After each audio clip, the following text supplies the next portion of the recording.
Apakah yang memberikan ciri khas pada karisma Raja Jawa?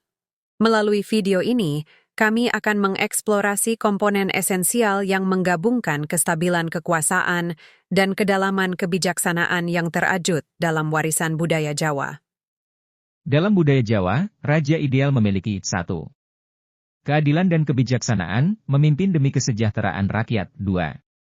Ketentraman dan harmoni, menjaga keselarasan sosial dan hubungan antar kerajaan. 3. Wibawa dan karisma, dihormati karena kepribadian mulia. 4. Pengenalan budaya, memahami dan menghormati nilai-nilai Jawa. 5. Tanggung jawab dan ketegasan, mengutamakan kesejahteraan dan kemajuan rakyat. 6. Spiritualitas tinggi, hidup sesuai ajaran agama atau kepercayaan. 7. Kesabaran dan pertimbangan, memutuskan dengan bijak. 8. Pemeliharaan kesejahteraan, fokus pada perlindungan rakyat. Ini merupakan ide